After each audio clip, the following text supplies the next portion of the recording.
Just while Paul's setting up, The other side. I'll give you some background. Paul's a retired chartered environmental engineer and water resource enhancer. He's been concerned with some of the issues that's going on in areas of climate and energy, and has given a number of presentations and talks to the United Kingdom and other areas. So he's fairly well known, and if you get on the internet, you'd certainly see his work. He's got over 200 videos of interviews and talks. And so we're very pleased that he took some time out of his personal life to come and share his observations. And there will be a chance to question him and stuff. So I think this is very important, and thank you, Paul. Okay. I want to be grilled by you on this, because I'm going to make some fairly blatant statements. Yeah. When I was invited here, it was a gradual discovery of what you were proposing. And as I discovered more, I became more astonished at what you were proposing.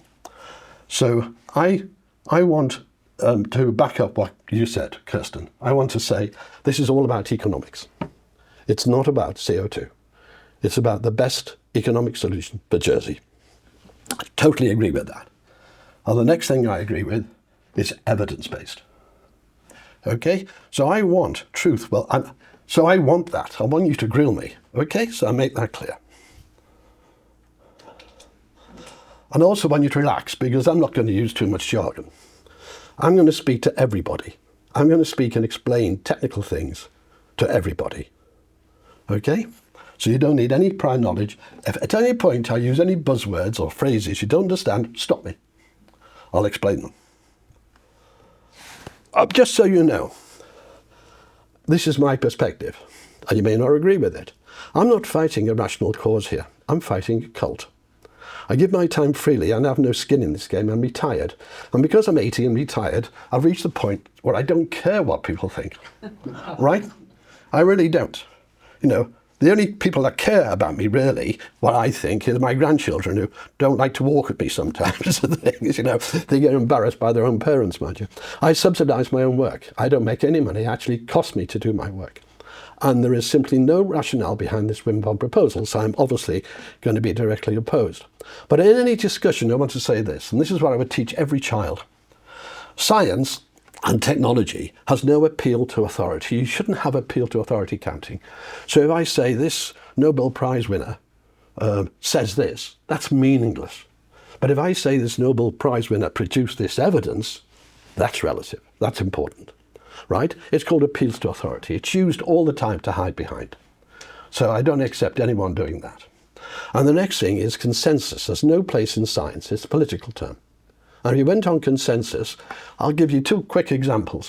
One is an ordinary clerk in an office came up with a great idea, in physics this was, and the whole world turned on him. 100 professors wrote in and said he's mad. They even wrote a book against him, yes, because he's a clerk in an office. His name was Einstein, by the way, and he was right. And only 3 or 4 years ago, we just had the entire world of astrophysics turned upside down by the James Webb Telescope, because the galaxies are there much earlier than they can be. Yes, the entire world. So they rushed off to a professor, the media did. And I'm on television a lot, I meet a lot of media people and things like that. And they're just after the glory stories, as it were. So they rush off to the professor and say, you must be devastated, you're almost retiring, your whole world of astrophysics is gone. And he said, not at all. Not at all. Even though I'm about to retire, that's the most exciting time, because now we realise we're wrong. Yeah, we have to solve it, and that's exciting, and that's a scientist. Okay, so and unless the science or the technology is verified by observation, no matter how clever you are, no matter how smart you are, if it doesn't work in the real world, it's right, you're wrong. So those are the 3 fundamental principles I wish were taught in schools, right? So let's get on with the actual thing. Now, I am all about, then this is not about CO2 today. It's not about that science. It's purely about, really about economics and technology today. But this is how I feel. This is what it's like. People try to name you. They can call you these days a racist. They can call you far right. They can call you this. They can call you that. I'm fed up with a society that does this. And all I appeal for is the evidence. And this is what my talk's about, evidence. So what the proposal is, 1,000 megawatt wind farm, which claims, and I'm using their figures, 3796 gigawatt hours, that's the amount of energy coming out. By the way, a megawatt is the rate of energy. So when you buy electricity at home, you don't buy a kilowatt, you buy a kilowatt hour. That's an amount. That's a rate of 1 kilowatt flowing for an hour. Okay, roughly 5 to 6 times your current needs, but at times 12 times more. I'll explain that. You buy every kilowatt. Now, let me explain this. The whole wind farm industry is built on a model. And the model it's built on is when they put it in, you buy every single kilowatt hour they can produce, even if you don't want it. It's called constraint payments. Some farms in the UK are paid 51% of the time to switch off. Okay? And that's very important to understand. Nobody builds a wind farm without a customer who will subsidise it. And I don't believe you can afford, well, I know you can't afford as an island to subsidise. You've got to make money, as Kirsten says. You've got to make the money. And if it's France, you'll still be 95% reliance on France because that's when the wind stops. You can have 12 days when the wind's below 10 miles an hour and the wind farm produces nothing. Nothing at all. And you've got to turn to France then for all of it. For all of it. But lots of days it's not producing enough or it's producing too much. When it's producing too much, you've got to pay for it regardless of whether you use it or not. So would you approach France and tell them this is the next best thing to develop, next best place to develop a wind farm and get between them and the developer? I'll explain more of that in a minute. Then there's a matter of convincing a developer because this wind farm, now have any of you heard how much it's going to cost to build? Have any of you heard that? And in Guernsey, they had a year's working party on it. It's over 4 billion. 4,000 million pounds. And I'll give you the evidence for that in a second. Yes? And the return that was talked about by Kirsten, I actually agreed with what he said, but was 200 million, which is 5% return. Yeah? And that is taking away the vast majority of the wind farm developers' profits. No, but it's actually 40 times larger than the Isle of Man proposal, which I've been dealing with. 40 times larger than that. And it comes at a very high risk, which I'll be going into. All the time producing evidence. Stop me at any time, but there'll be times when I say questions as well after each section. I don't expect you to remember everything I've said. Okay, so I based this costing on the St. Bruick. I think that's how you pronounce it, I don't know. Based on St. Bruick Wind Farm, it's public, 2.04 billion, that one. It finished last May. So the best place for me to give an estimate of the cost, twice the size, by the way, of Bruick, right, would be 4.08 billion. Okay? That would be £83,265 for every home in Jersey. That's assuming 3 people to a home. It'd be £3,746 interest per home per annum. And it would add, in interest charges alone, 5 pence per kilowatt hour to the cost of the production. Right, 5 pence. So the 6p they're talking about has immediately become 11p. You've got to get the return on the capital. No one will build something unless having borrowed the 4 billion. Right? And what amazes me is I'm coming here and the public are not being told how much it's going to cost. Right? Facts. So you approach a wind farm developer and explain it's not for you but for France, and they'll be the customer and pay back this investment. Then answer the obvious question on what France has to say. And this goes back to the opening remark by Graham. You've got to have the customer. It's customer driven. In the UK, we say this is the area of the seabed, and you can make money out of seabed, no doubt at all. Right? This is the area. Now auction. Let's have an auction and bid who's going to go in. Right? That's got a problem these days because they're pulling out faster than anything. You would not believe about the collapse in the financial state of the wind farm industry, which I'll be going into. And I'm going into their accounts. Okay? The whole idea, it's absolutely bonkers. And without a subsidy, wind doesn't work. Wind is one of the most expensive forms of energy you can get. And I'll explain why. So yes, you can lease out a seabed. Yes, you can block your seascape. Yes, you can be left with 45 square miles of rusting wrecks after 15 to 20 years or less, because no developer covers the huge cost of end of life. None of the wind farms being put up actually allow for the escrow account like the oil industry has to. None of them. And say, let's put so much a year aside. I wonder what that is. Put so much money aside, because unless you want to be left with 45 square miles of rusting wreck, both below and above the water, right near you, right, you've got to have that fund. But none of them have that fund. None of them. Only in the oil and gas industry do they insist on it, but they're not subsidised. Yeah? Excuse me, from an evidence perspective. Sorry? From an evidence perspective, you have no evidence about what contract Jersey would have. So it's quite possible that Jersey would have a fund in its contract. Yeah, fine. I totally agree with what you've just said. What the gentleman's just said is, from a Jersey perspective, I have no idea, because neither of you, it's the future contract, right? And so they may have that in. And actually, when I was discussing this with Graham, I said, I'm the one who put that in, because unless you have that in, you are in danger. But also putting that in will kill any development. Let me tell you that, because the costs are enormous of recovering it above and below the water, right? All I've said is, as a matter of fact, that none of them to date have it in. And none of the economic models for wind farms have it in. So you could be the different one and then add another maybe a few £1 billion, £500 million to £1 billion to the project. So you've now knocked out 10, 20% of the project. You've knocked it out. Right? I've been working on those costs. They're quite considerable. Not less than £500 million. Not less than that. So it wouldn't be 4.08 billion, it'd be 4.5 billion. And so all those things eat in. But you're quite right. I'm evidence-based. So I'm going on the evidence of every single wind farm to date. And you could be different. And if you don't do that, I think you'd be mad, because you destroy your environment around you. Right? They're going to destroy theirs, but I hope you wouldn't be. So, and you can kill a lot of seabirds as a bonus, but we'll go into that, right? Okay, so I've got 3 questions for you at this point. 1, was the 4 billion capital cost a surprise to you? No. Pardon? No. No? No, not to you. No. You're one of the speakers.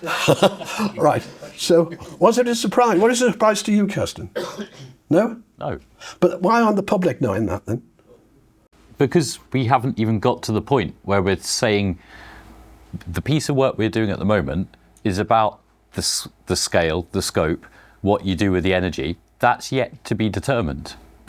So we are doing that work at the moment, because this isn't necessarily about the government of Jersey paying for that. No, I know, they can't. This is about I go on to say they can't. Likely to be developers paying for that. So correct.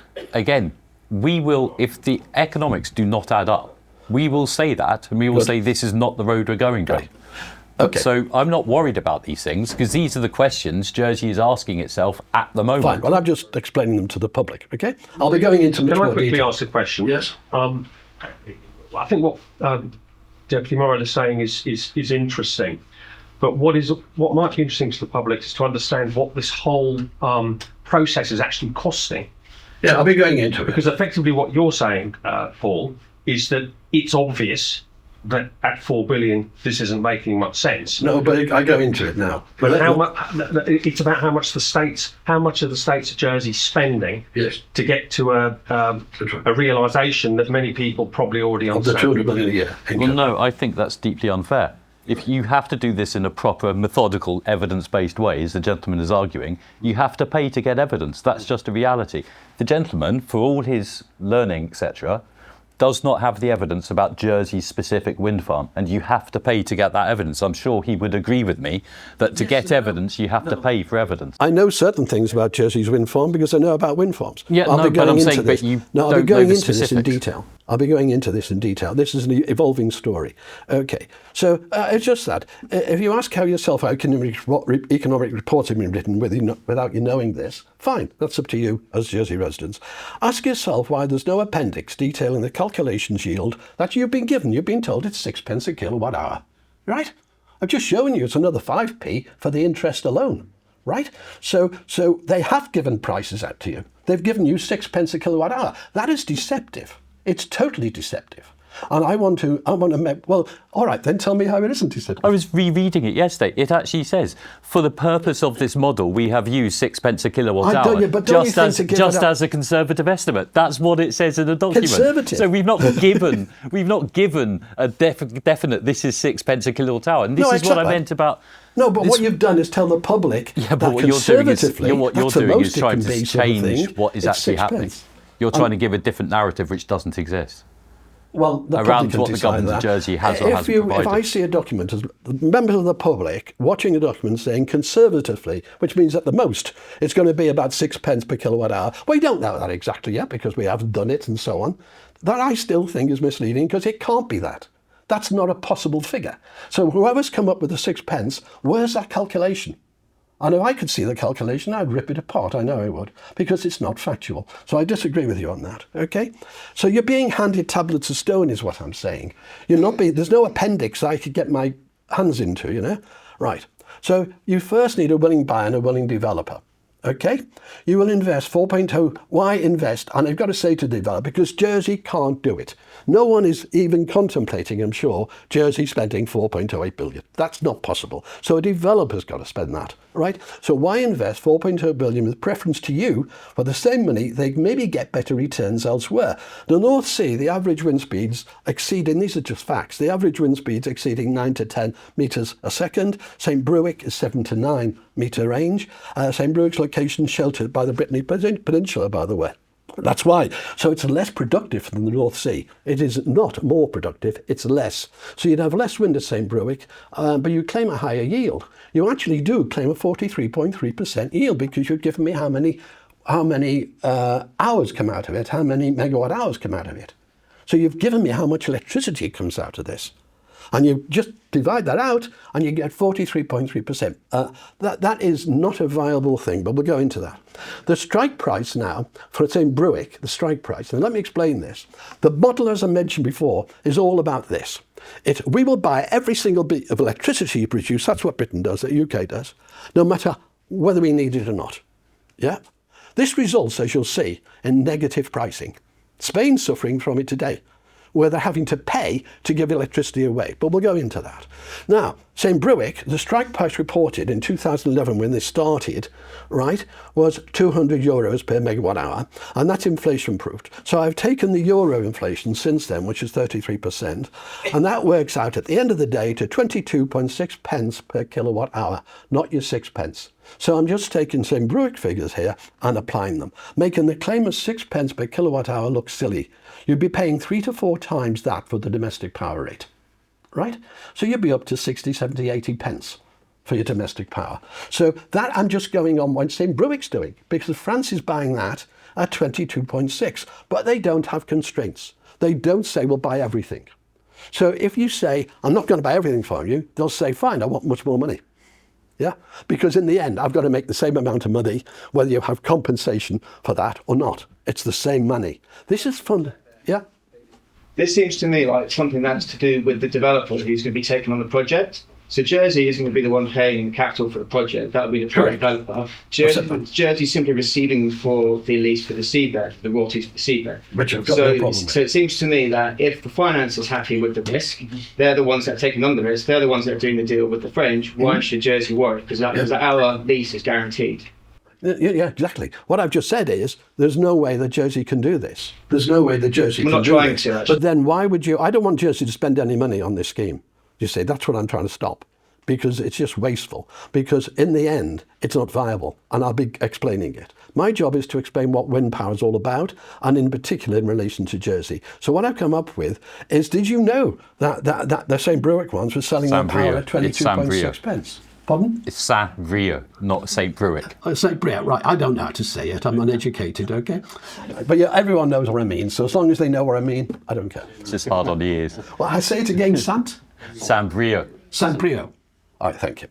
So that's why that goes on. So what I've tried to do is just demolish the 6 pence per kilowatt hour, which is misleading in my view, because it goes out to the public, not as a figure, but as a conservative figure.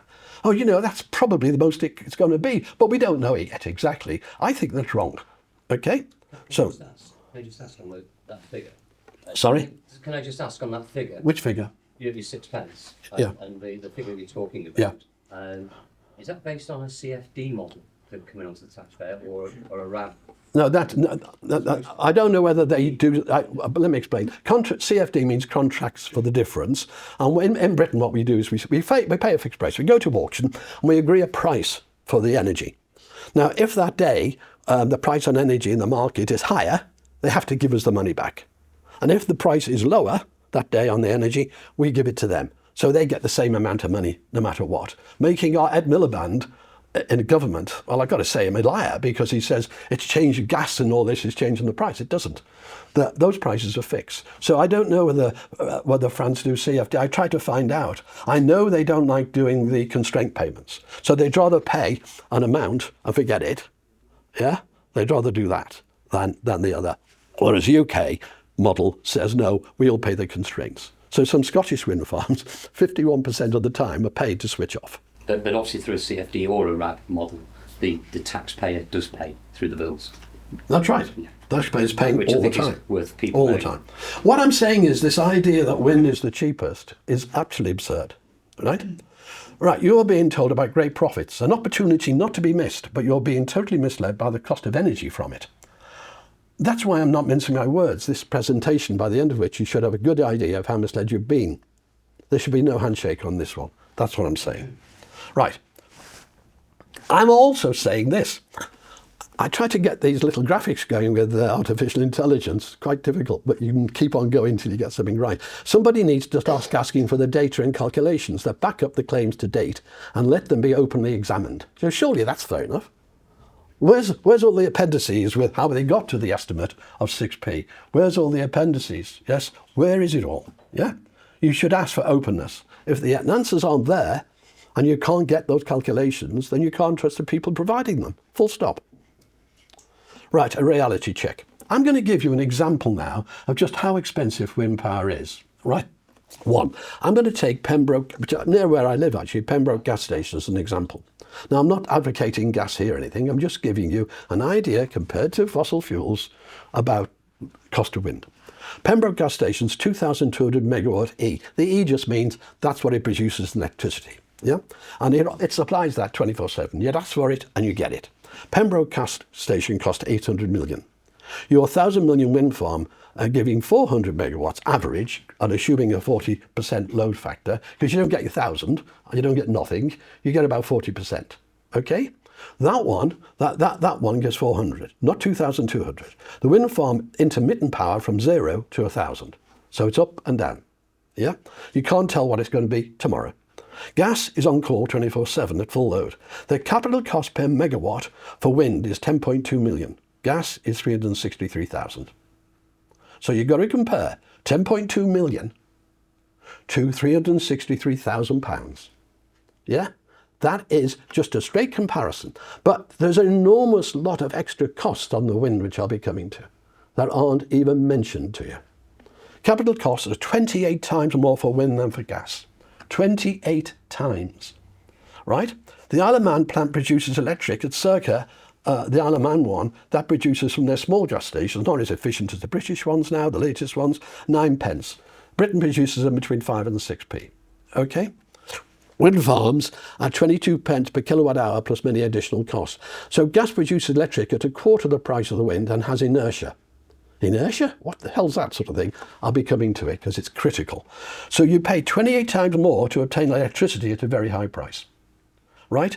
Not all wind energy can be used, so the comparison in reality is even worse, because you can't use all the energy because you don't need it, and there's no way of storing it. Forget that, right? So now we'll go on to questions. Any questions? If you're distributing the power to the European grid, surely there's not a limited amount of customers, and you actually need grid balancing to take care of that. But the European grid is large enough to offtake this power if it's sensibly planned. Yes, but no, you've got to have the customer. This is the European grid customers. No, you haven't started this process by getting a customer. You should have gone to a customer like the European grid, and you should have said to it, we've got a seabed we think can be developed by a developer, and you should have then gone to a developer to say, have you got any interest? Because where they're going to spend their 4 billion, there's far better places to spend it than here. This is all being looked at now. This is a but what I'm trying to expose to the public is the process, yes, and what's going on, and the 6p I think is unforgivable. Right? So I just wanted to expose some of the things to the public of what's going on. Now, the process normally is you find the customer, you have conversation, will you take power if we can provide it? Simple question. Excuse me. Right. Again, you talk about evidence. You have said we don't have a customer. What evidence do you have for that? Have you got a customer? Well, I'm asking a member of your parliament. We are do you have one? So we are absolutely in conversations with No, France. I didn't say that. No, I said, do you have a customer? Sorry. We are speaking to France, the French energy grid, to RTE, the French buyer of energy, Right. because, as the gentleman back there said, we are at that feasibility stage. And so the work we are doing is the feasibility. And we have started by talking to a potential customer. That's been one of our very first steps. But you made the comment without evidence that we are not talking to customers. I didn't say that. And so we are. I didn't. I So said think you it's don't very have important. a customer and you should be talking to But we don't them. have have a project yet. don't? We have a feasibility study. Now, let me explain. You don't have a customer. That's a fact. But we don't You've have just a agreed project. with me. That's a fact. But we don't have a customer. project. Fine, but you don't have a customer. But before you actually have to start in principle. If it was me, I'd be going to the people who want to buy electricity in the grid, and I would say, are you interested in this? But that's what we're being doing. bought? And then if they said yes, you'd have a customer. They haven't said But yes that's yet, what we're so doing. you've got a customer. That's the process Fine. we're in Good. right now. Good. And without that, do you agree you haven't got anything? But Without that, you agree? Without a customer, yes, you don't have much of a project because the whole thing's predicated on export. But you are suggesting we are not talking to I didn't potential say that. customers. No, I didn't suggest we that. We are talking no, to I potential said what customers. I would do is I would do this. I'd be talking. Well, right, that's good, 'cause and then we are I doing made a that, so statement you'll be pleased that to you know. don't have a customer. You'll be You pleased to don't know have we a are customer. talking to potential customers. So you don't have a customer, but you are talking. Great. Well, that's what all I'm suggesting is, if it was me, I said I'd be talking, and that's what I'm doing. Isn't it a case of first things first? Yes. Surely you should find out if it's viable via. We're at a feasibility study. We're doing a feasibility study. Well, yeah, but the way it's been, but let's go into it. You're going to learn a lot about wind. So you've already learned that in the case of gas, for example, it costs you 28 times more to put it up, and it costs you much more to produce it, about 3 to 4 times. Right, let's go through some economics now. Now, no one can deny this. This is just the report that's been produced by Jersey. And they're saying the demand now is between 80 and 160 megawatts a day, and that'll rise by 2040 to 100 to 200. They're not my figures that from that report, right? Okay? So I'm now going to play a little video.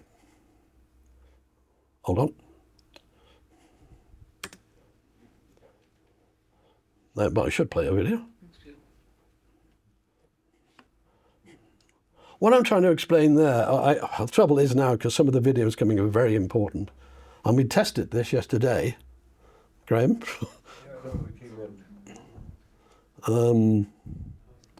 Right, basically, the big problem with wind is it varies. It varies all the time. And in this case, I've just taken, they're using 43.3%, they'll get out of it. In actual fact, they won't. So let's just call it a round figure of 40, because it doesn't really matter for this. So taking 40, that, and you go through the analysis in the day of what you need, yes? It's way past what you need.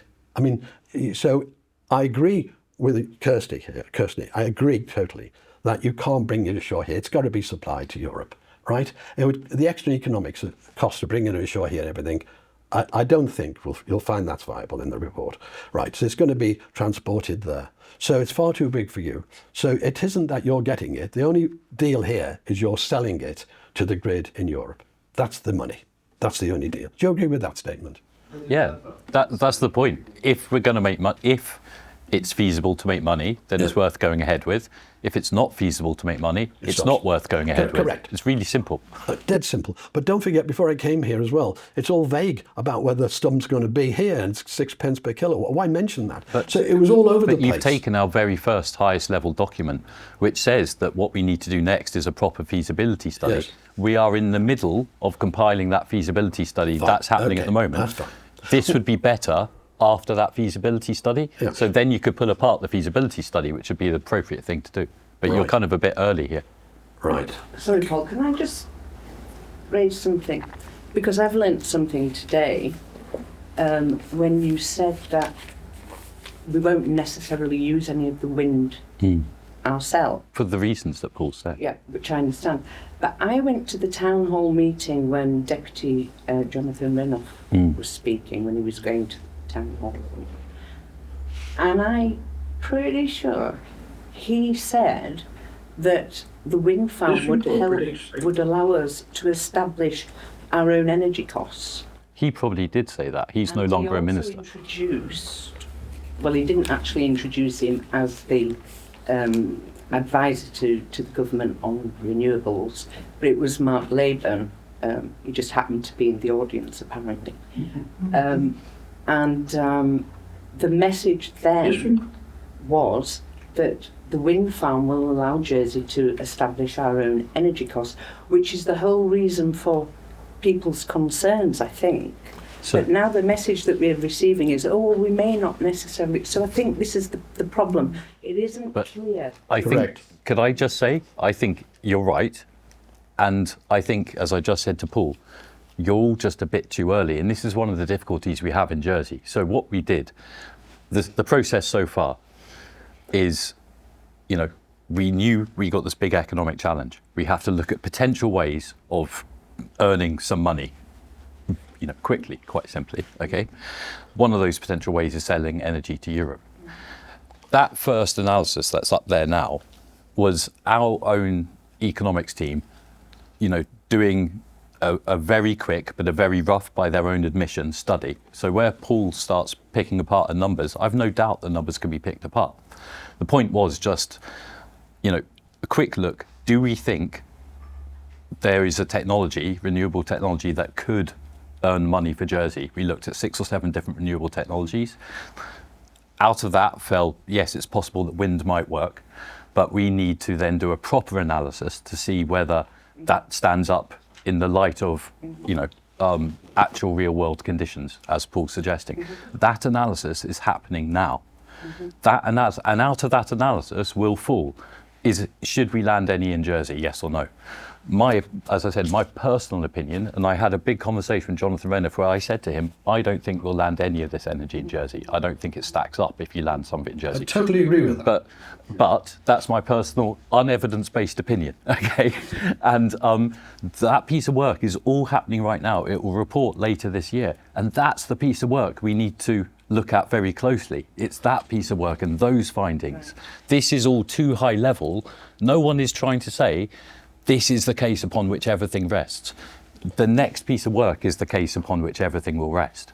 And that's the piece of work which will tell us, do we land any? Do we not land any in Jersey? Do we sell it all to Europe? Do we sell it to the UK? Is the wind farm viable? That piece of work will tell us if a wind farm is not viable.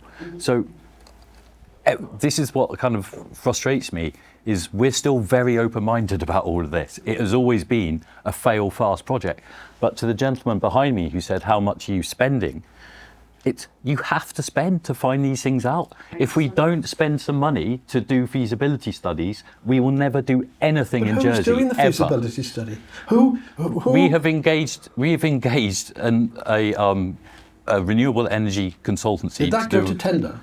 Was that a choice? I couldn't tell you because genuinely I'm going to give you not my department perspective, so I couldn't hand on heart this second tell you how we went to it. Right. We had multiple Yeah. But can I just respond to that? Because, as I said to you, he was going around the parish halls and, you know, selling it to us, or you know. So, number one, that's the first thing we were told it was going to. Absolutely. And Jonathan was a strong believer that we should land some in Jersey. So that wasn't right. So we're not.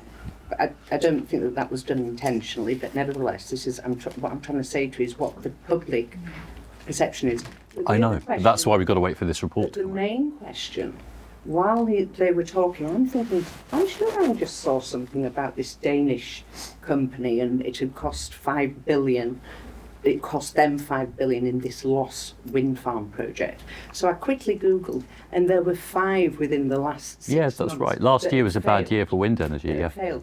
And so I asked the question of Mark Leyburn, it turns out, why are there all these failures, and how do we know that this one is going to be a success? And his answer was, well, COVID had an impact on many. That was his answer. Look, but I don't care what Mark Leyburn said, because he's not in the government of Jersey. He's your advisor. Yep. And so, of course, what's the I point? care what he says. But my final question to him was, well, who is going to pay for the cleanup if it goes wrong? If this conglomerate fails, who's going to pay for the cleanup? Yeah. Who is? Well, that's all part of the piece of work we're doing at the moment. Can we this carry is, on? Sorry. This is my I've point. got the video working now. I think it's really, I think it's really important. We are doing that work now to determine whether this wind farm is not predetermined.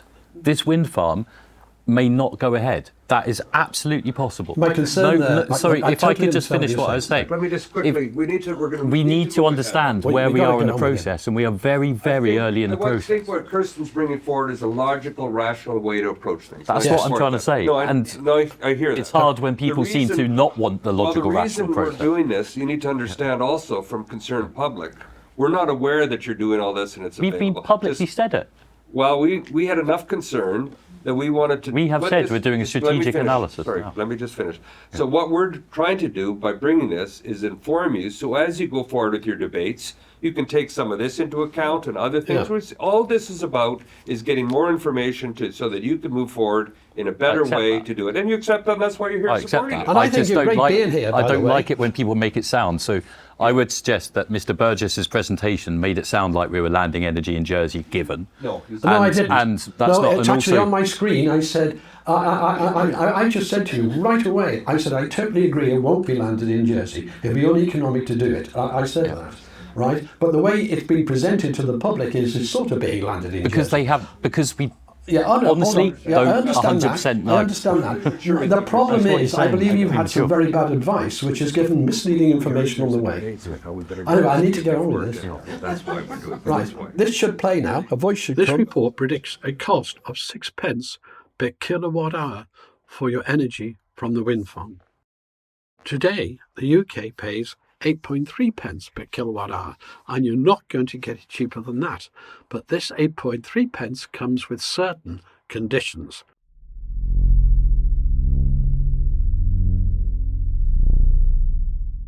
The first condition is that the price is not fixed. It must rise every month by the amount of inflation in the consumer price index. So if the wind farm was ready for operation this month, you would already be paying 38% more than the cost in that report. So the second condition is even more important: constraint payments. It means that you have to pay for every single kilowatt hour they could produce from that wind farm, even if you do not want it. In effect, you have to pay them to shut off when you do not want it if you can't sell it. Now, if you didn't agree to the constraint payment condition, they would have to calculate what that would be and just add it to the price per kilowatt hour. So it makes no difference how you do it. The entire model of the wind farm industry is on that basis. It turns the normal customer-supplier relationship upside down. You serve it, it does not serve you. I will just give you one simple example of the problems that creates. And here we are, a nice tranquil scene overnight. Everyone's gone to bed. Demand for power really drops very low, but your luck is out because that night the wind picks up and the turbines can shove out as much as 1,000 megawatts, but you only want 80. You now have to pay for 920 megawatts of energy you don't want and ask them to switch off or try to sell it. But the problem with selling it is everyone else is in the same position with high winds and low demand overnight. And that, in essence, is the simplest way I can explain the problem to you. Okay, so we'll go on after that. Right. So I'll quickly whip through this. You've heard about St. Brick, Sunt Brick, whatever you call it, 22 pence per kilowatt hour, no constraints. So the UK pays 8.3 with constraints. You pay one way or the other. It assumes long-term energy storage, by the way, that doesn't exist. And it assumes you can develop such a large 4.0 project. You have a developer. It forgets to mention many costs like inertia, which we'll come to. I don't expect you to understand at the moment. The removal costings can claim yield too high. The cult lives on in fairyland, in my opinion, right? But we'll carry on quick now. I'll catch up. Any questions at this point? We can go on with it. Yeah. Obviously, you've got, if you were doing that and if the scheme would go forward, you would have to take a holistic view. So when you're talking about producing and paying for energy in the evening, there are other things you can bring in, like other industries, data mining, and actually deal with those sort of off-peak excess demands. So Yes. I think I think you do make the point. You have to look at holistically Yes. how you use energy. Yeah, I agree. So anyway, right, there's no such thing as a silly question, just silly answers by me. Okay. Can I just ask whether the calculations per kilowatt hour are not an irrelevance? An irrelevance in the sense of what is important is whether we have a customer. And if we have a customer, then the customer is going to have to decide whether or not Absolutely. the technical arrangements are sufficient. That's right. Totally correct. That's why I start saying go and get a customer. Right. So, and that, right. So, explaining the basics through the day supply and demand. So, I got a nice shot of Jersey there, and I'll just start this.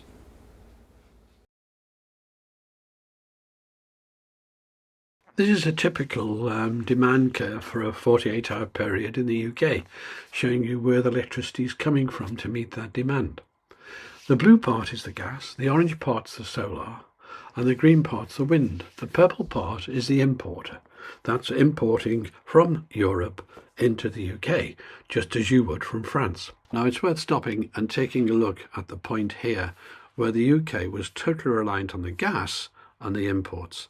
The wind was so little as to be barely nothing, and even if you treble it in the future as we plan to, you'd still get, well, next to nothing.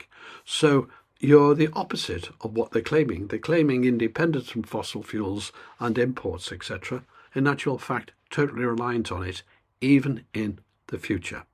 And the reason is, there is no such thing as any significant backup storage to the variations you get in our power supplies. There is none. Batteries and all these things they talk about, such as hydrogen and so on, zilch. No chance whatsoever of those being used for any long-term backup. So to make this more realistic for Jersey, we're going to do away with the solar now. Now for this period then, you'd just be left with the gas and with the import. That's your import from France, because the wind is less than 2%. So there are periods can be as much as 9 or more days when the wind is next to nothing. We had 9 days in September 2018 in the UK when the wind was less than 1%, and that is not the worst case. Now in your case here, you don't have gas. So what you've got basically, and I'm ignoring the tiny contributions you got from little things, what you've got here is when this happens and there's hardly any wind, basically all your power has to come from the interconnector. So you're still totally reliant on it, but in a very different sporadic manner. So what I'm doing now is adding your wind farm to the diagram to show you how, when the wind's blowing well and you're getting 1,000 megawatt out, how your demand is completely dwarfed by the excess energy. Now keep in mind, when the wind's below about 10 miles an hour, wind farms don't produce any energy. They can't turn the blades. And when it's above 45 to 50 miles an hour, in the same way, they have to turn off to protect themselves and they can't produce any energy. So both extremes produce zero energy. Okay, carry on now with a few lessons from that. So when wind's high, it is like trying to sell snow to Eskimos. It really is, right? When the wind's high. And it's a painful process, that. Okay? And I'll show you what happens in the UK, your neighbour. I'll show you what happens when we have too much. And we're going to have much worse. In fact, the Ed Miliband NESO thing are reporting, I think it's 19 billion or 9 billion in constraint payments a year by 2050. And they had a meeting scheduled in March to discuss how to get round it. And they had a meeting and decided to delay it a year till the next March, right? And of course, when there's too much wind, it's the same thing. I'm just doing nice things. Same message. So when there's no wind, and you get no wind over Europe, by the way, you get it everywhere, yeah? And so I asked Grok, which is an artificial intelligence thing, to work out for here, roughly give me an idea of what it's like in the Channel Islands. And between 23% and 38% of the time, the wind farm will produce nothing for you. Okay? That's low and high winds, as it were.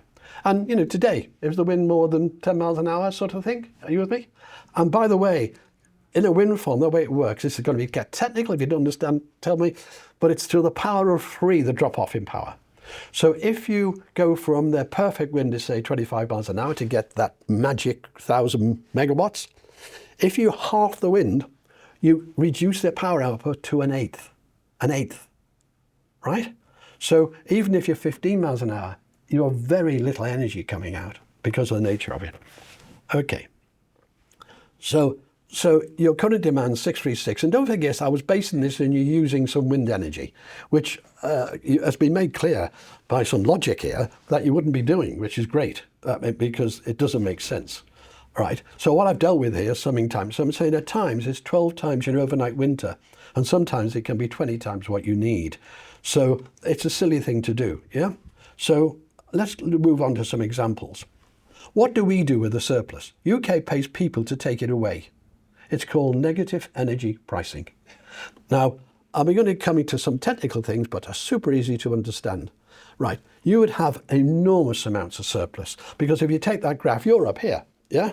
So you can't use it. I don't think even anyone now, from what I understand, is proposing this, right? I think this is not being proposed for you to bring all the energy onto a thing and try to sell it or use it.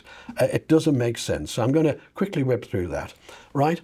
And so on. All right. So you have too much. Everyone has too much. You have too little. Everyone has too little. And this one here is interesting. If you take the point here, there, we're trebling the wind in UK. Now that green part's the wind. So you've now got to treble that to be off the chart. That's what we're doing. So we're now taking the amount of wind past our demand levels. So when the wind's high, our constraint payments are going to be enormous. If I take the Isle of Man, their wind proposal is below their minimum. So it's below their base. You have a base demand, you can run 24 hours a day. Nuclear is perfect for it, by the way. And on top of that, you've got the variation in the day. Nuclear can't do that at the moment, okay, because it can't vary things. Gas can. And so if you take one of your supplies like wind above all that, then you're up into the stratosphere there, you're permanently paying constraint payments. But then at times, you're having to buy in. And I'm going to give you some real life examples. And according to NESO, it's £19 billion a year by 2030 for us, because we're trebling it, yeah? So when we got next to nothing, we still have next to nothing. And when we got too much, we got way too much, right? What happens when you have no wind and an interconnector? Because we have all those interconnectors, that bottom of the chart. Britain was forced to get electricity from Belgium during a heat wave to stop blackouts in London. They paid the highest price on record, 5,000% higher than the typical price. 5,000% higher. These are all extra costs for anyone, doesn't matter who the customer is, operating wind. Unprecedented crisis with British electricity. They paid. Now normally, you're buying in at that time, you were buying in £60, £70 a megawatt hour. They paid £9,724 per megawatt hour. That's what happened when you got no wind, because they had no wind as well, right? So the shortage was terrible, right? So that's when you've got too little. What happens? Right, any questions at this point? Yeah. Hi, Paul, thank you very much. I'm here to learn, listen, whatever, but what keeps in my head is, why would France buy power off Jersey when they've got the great big wind whirlybirds out there, they've got everything else? Why on earth would they buy? Oh, well, I'll answer it first. I know you want to answer, but I'll answer that first. In my view, people are just going in for it. It's a cult. And they're going in regardless of cost. And I'll show you, all the countries with the most wind and solar are the most expensive electricity in the world. All of them, right? Well, if you want a formula for how much electricity is going to cost, you know, we've got a great scheme in Britain. We managed to close Port Talbot Steelworks, and then they're changing over to electric arc, apparently. And we're doing, you know, an absolute mess at the moment with Scunthorpe, but we're going to electric arcs with some. But we've got the most expensive commercial electricity in the developed world, which makes it totally uncompetitive to do it. I mean, children are running our country. I can speak with authority on all that, I can tell you. They're running our country, and that's the state of it. There is no excuse at all. So it's a cult.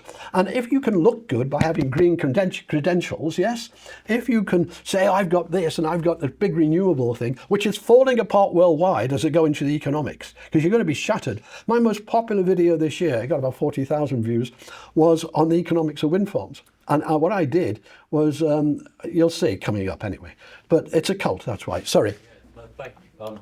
I'd stand up for this because it's only because Barbara's asked the question. I was sitting there thinking, I'm going to have to talk about France at some point because it is worth knowing about it. So, to Sir Philip and Paul's perspective, having a customer is absolutely the right thing to do. And as I said in my speech, the economic value of this wind farm is where the real value of this wind farm lies, rather than, and I speak personally, rather than landing in Jersey, etc. For the many good reasons, I think to land wind energy in Jersey would likely be very disruptive.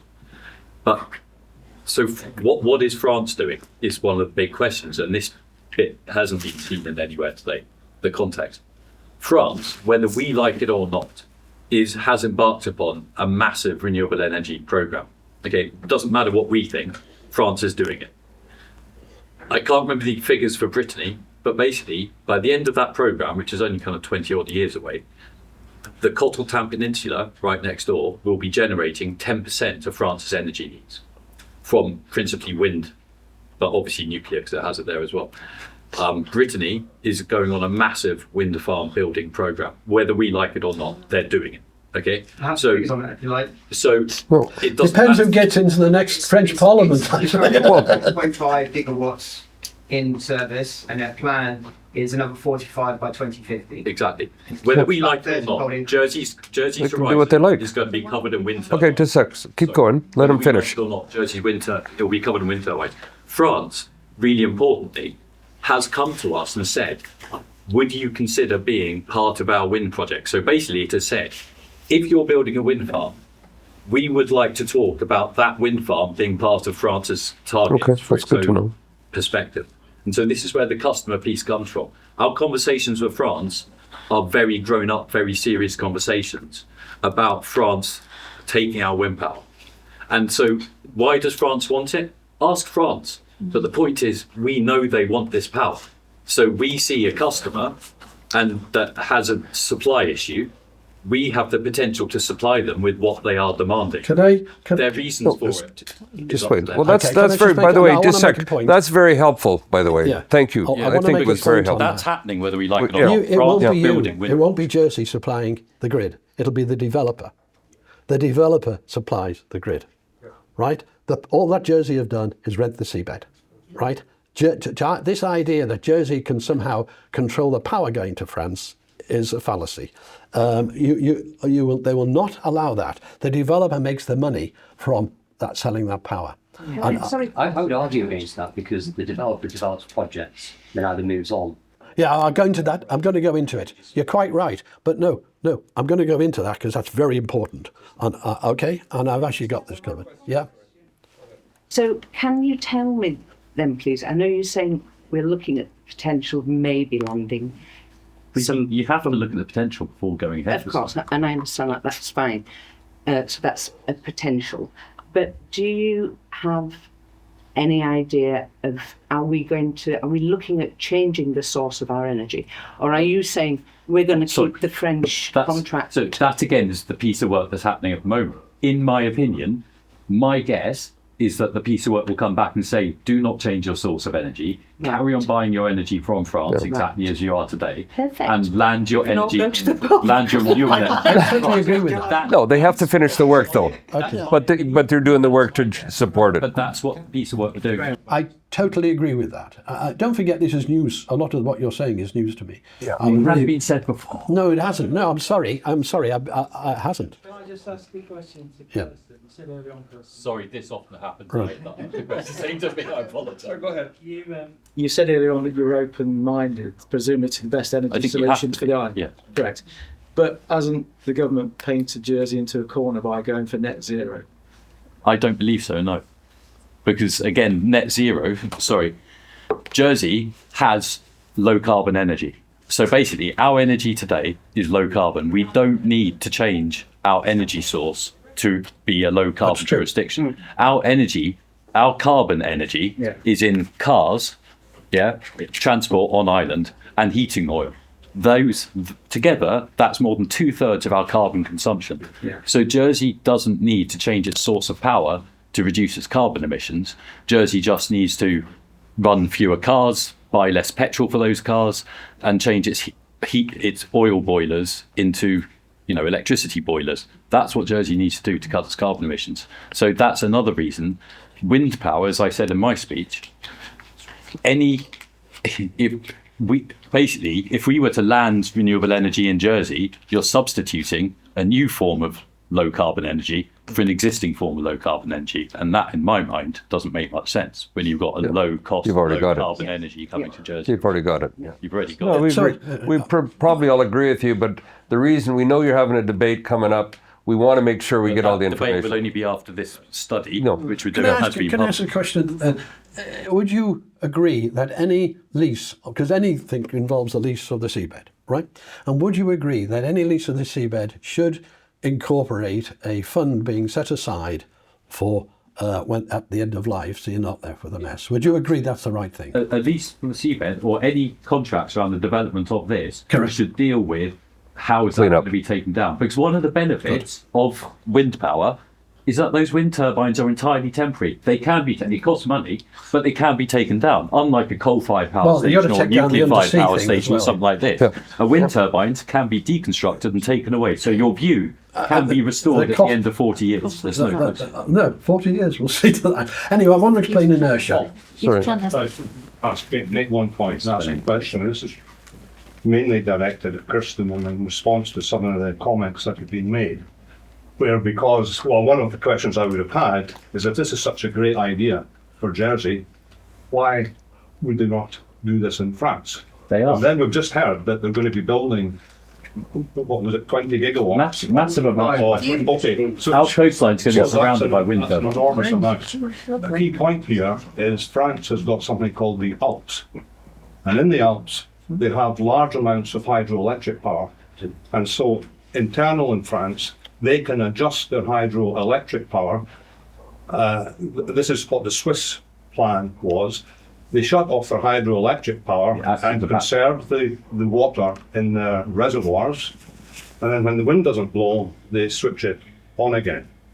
So they can independently, with combining wind with their hydropower, follow load. Jersey just doesn't have that opportunity. You neither have. Obviously, France is 75% nuclear.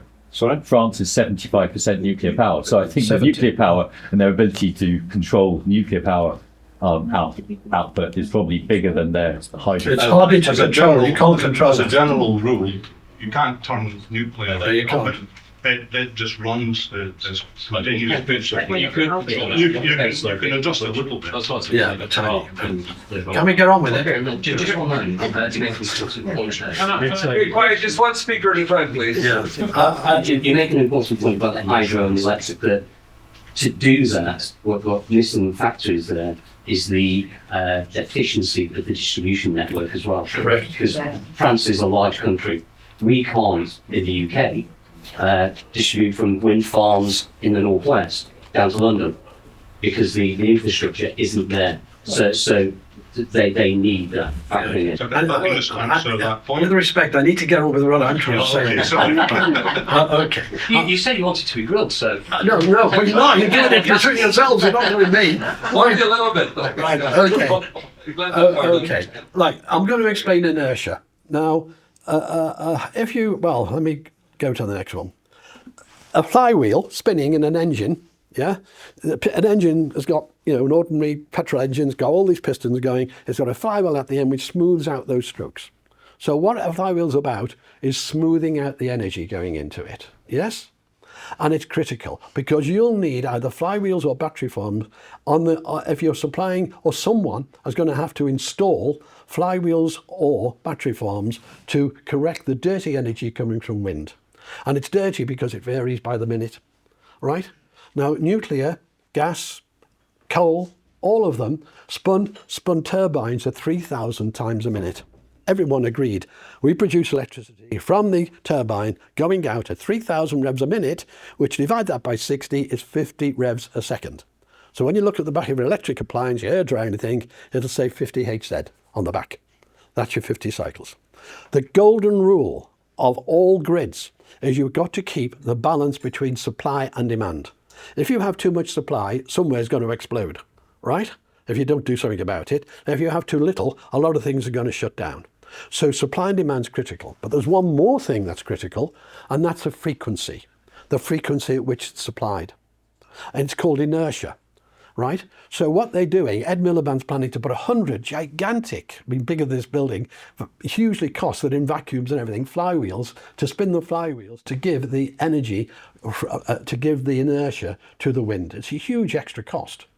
Battery farms can do it because battery farms are not, for what people think, they're not to supply any sort of long-term, more than a minute or two energy. Battery farms are to microscopically adjust the in and out of the electricity to do the job of the flywheel. That's what they're paid for. That's what they're paid for. And I'll go into more detail on that now. But there's a quick video just to get you into this. That's a small flywheel. I mean, we're talking about flywheels that are just gigantic, you know? Well, because under the renewables we don't have any flywheels built in, we don't have stability built in, we don't have the inertia in the system. We have to add the inertia by adding, in the first part, flywheels. And so Miliband proposes to build 100 of these flywheels. They're built under the pretext of balancing the grid, but really they're there just to keep the grid inertia stable and balance the frequency. Well, we haven't got them built into the system before, you have to add them. But that's only part of this costly solution, because all of those flywheels are additional costs over and above traditional generation. Or I'll continue. I will just explain in very simple terms what the inertia in the national grid really is and how it works. Now, if you look at the back of any appliance, electrical appliance, you'll see the voltage, and then you'll see it's 50 hertz. That's how many cycles a second the electricity is coming at, 50 hertz. So how does that fit in to the 3000 RPM that these motors run at? And the answer is, it's very simple. It's 3000 revs per minute. Divide the 3000 by 60 and you get the revs per second, which is 50 hertz. That's where that comes from. And to do that, I'll use my hamster friend that's been popping up throughout this video so far. Just look at this hamster. The hamster's power is going to be driving this flywheel. That's what it is, a flywheel. And what you'll see is it get out of control. The hamster leave it, but the flywheel will continue to spin. It is the inertia in the flywheel that keeps it spinning. Now, the whole idea in the grid is to keep everything spinning at that 3000 RPM, not faster, not slower. And in this case, the hamster applied too much power. And what happened if you increase the energy and don't increase the demand with it, you will go out of control, just like that flywheel with the hamster. So too much power will increase the rotation, increase the speed, increase the frequency, and the system will fail. And the exact opposite can happen. Don't have enough energy going into the flywheel, say the hamster's going slower, will slow the flywheel turning down after the initial inertia is overcome, and therefore the frequency will drop and the system will fail.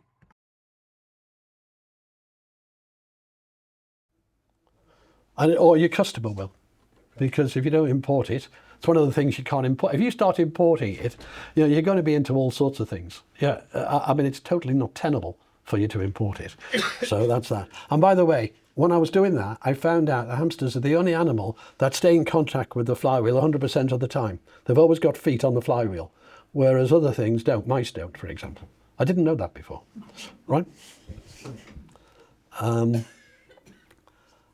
So a battery farm is a mode, and a battery farm primarily supports grid frequency using frequency sensitive mode, and they pay them to do what's called FSM, or a limited sensitivity, which is there's different speeds, microseconds and things, to adjust it to keep it going. Or use the French connection. You can, in Isle of Man, it said, well, we can stabilise it, bring it in, so we'll always have connection to UK, so we can use that to mix in our grid. And in this case, if you got a 1,000 megawatt wind farm, you'd need about 100 to 150 megawatts of flywheels or battery farm to do that. And by the way, I was really kind, Kirsten. I didn't put a fire on that battery farm. I just left it as a battery farm when I did that image. Okay? I could have put it on fire. Okay? So you're going to be connected to France. I think under any scenario, you're going to be connected to France. I think what Kirsty's saying is perfect. You've got to be connected to France. Right, questions at this point? I'll carry on because we've lost time, I think. Right, getting out to First sea. question here, please. Yep. So I was just wondering, what are the Isle of Man going to do? I wish I knew. I started off, when I arrived, Isle of Man, there's something really wrong. They've said their wind farm can produce 60-odd%, what we call load factor, which is unlike any other farm ever created in the world. Yes? And I could not believe what I was entering. But when I entered it, only one of their, I think they had 20 or 25 members of parliament, of their parliament, only one voted against. I've now got 5 voting against. But the people in the Isle of Man now, the people are becoming educated about it. And so it isn't finalised. But without planning permission, without a final decision, they're taking away a lot of the environment. They're just steamrollering it. So there's a lot of anger growing. Okay, but they actually, funnily enough, have a big, not their wind farm, which is on shore. It's 3 or 4 wind turbines on shore, that's all. They've got one out to sea, and that one out to sea is a huge one. It's bigger than this, and it was for UK. And I'll go into that later. So, but that won't go ahead. I've done a whole video why that can't go ahead. Yes. Sorry, I could have checked myself. The maintenance costs offshore, are they higher? I don't know how much is expenditure on keeping these things in a like corrosive atmosphere. Yeah, I'm coming to that in detail. You don't have to ask that. I cover it now. I'm going out to sea now. Okay. Right. That actually was a lucky shot because there was some mist or something, and someone managed to get a shot of a wind farm turning out at sea, and that effect can last 30 miles. And it can reduce the next wind farm's power. And you've got quite a lot in the way, actually, already. I'm not making you a great spot for this. It's called wind shadow.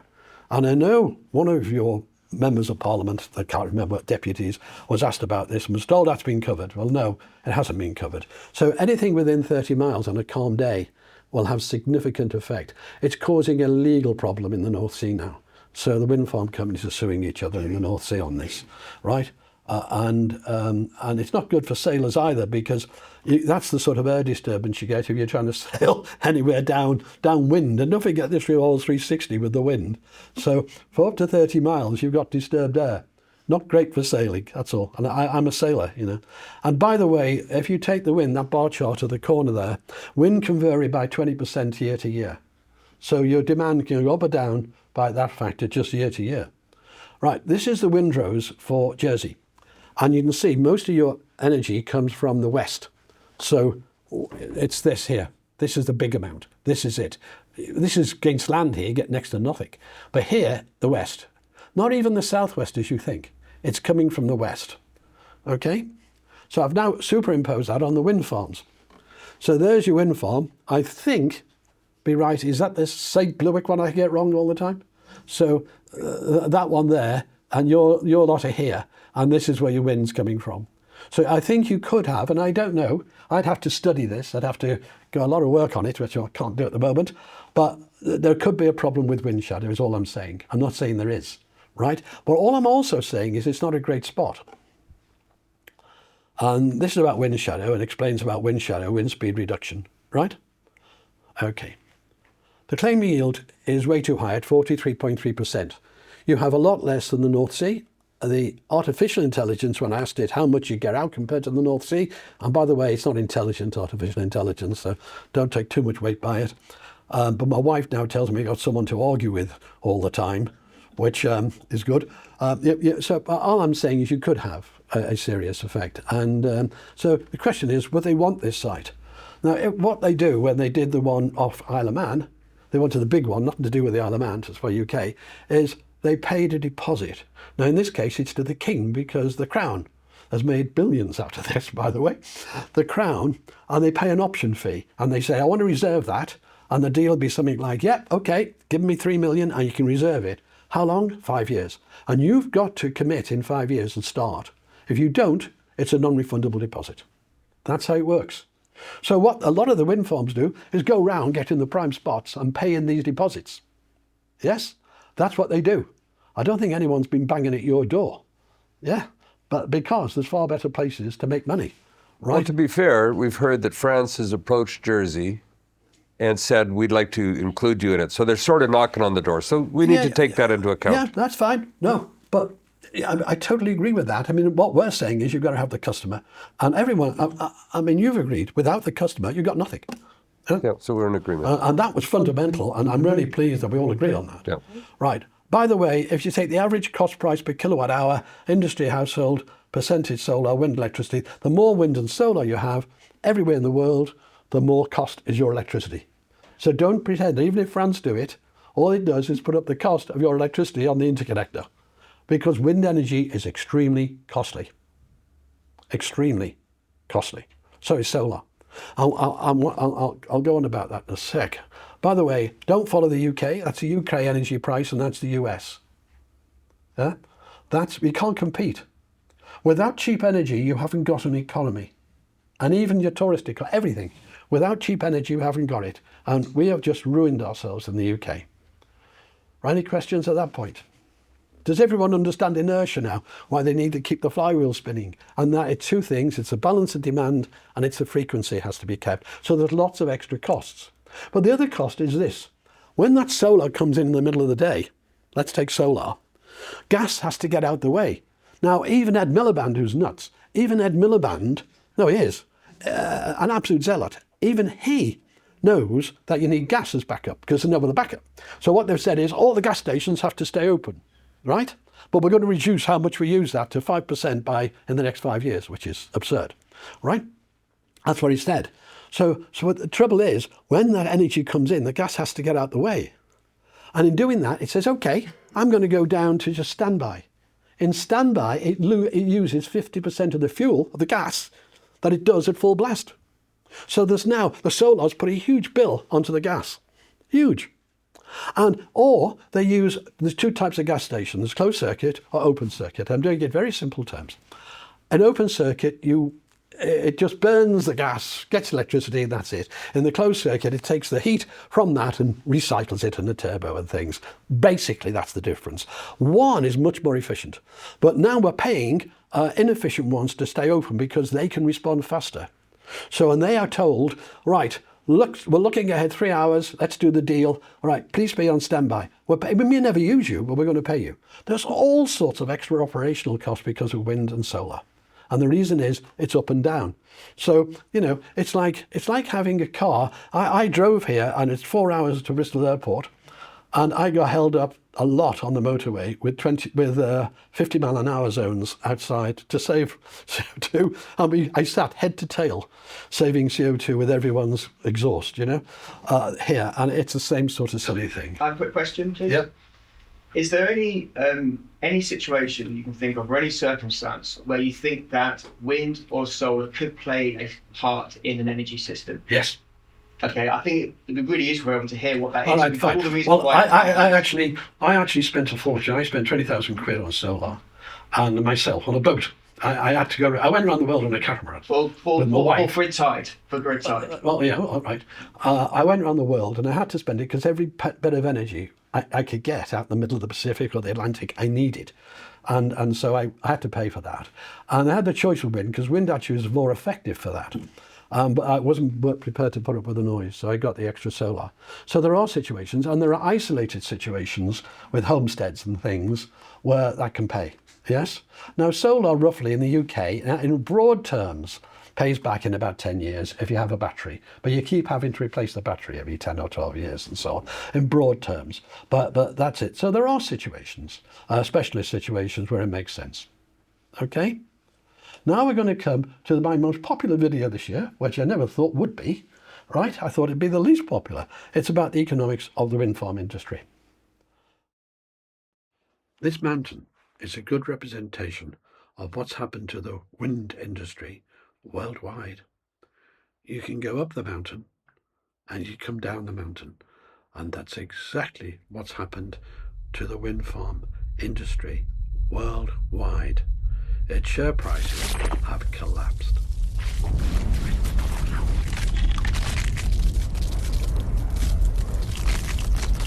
And somebody should tell Ed Miliband.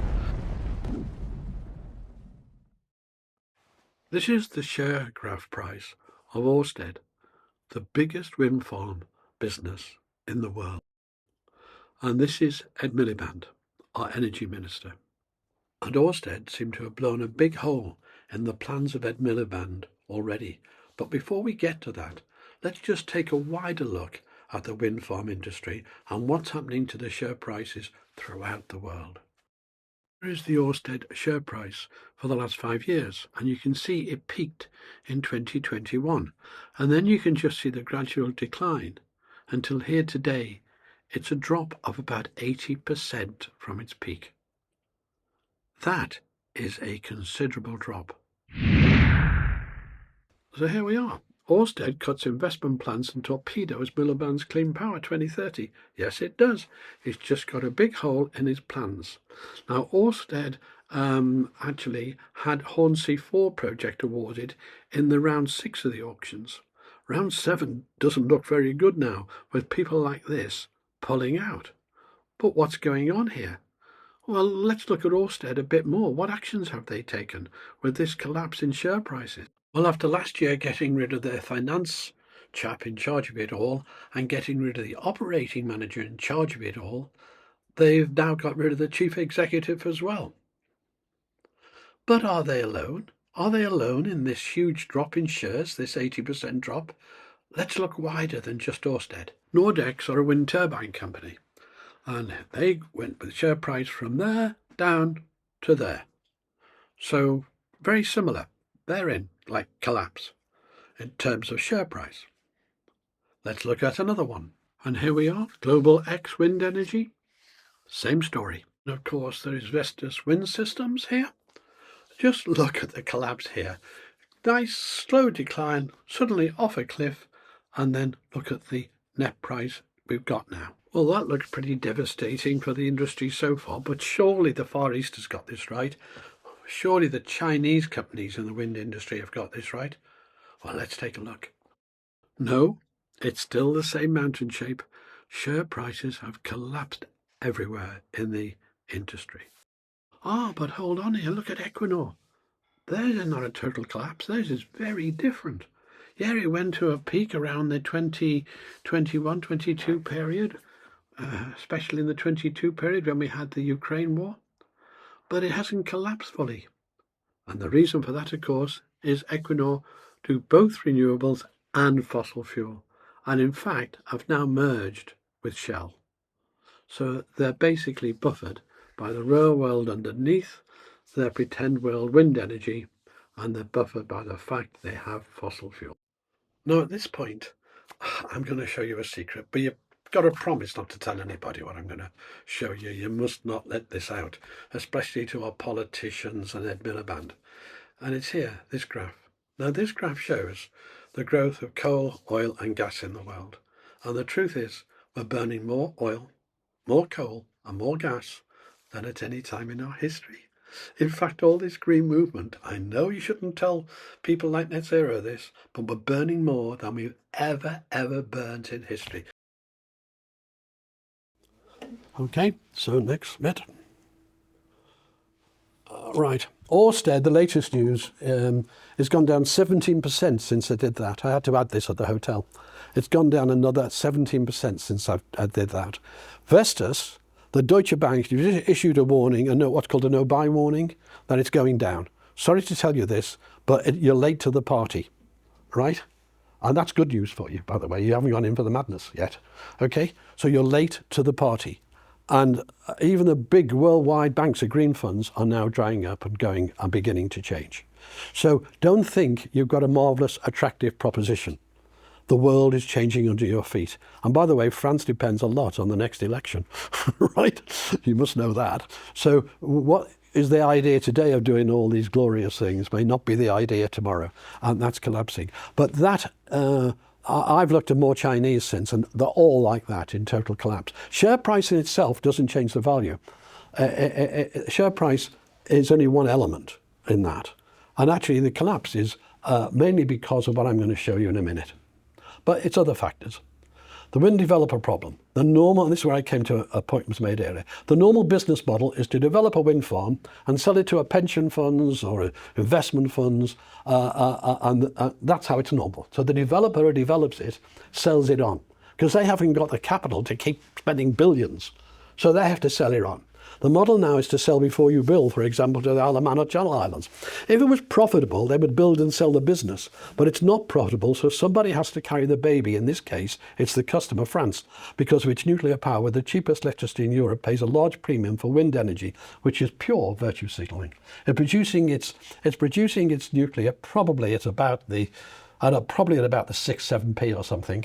It's producing, and it's paying 22.6p for the word I can't say, St. Brewick, I'll call it, right?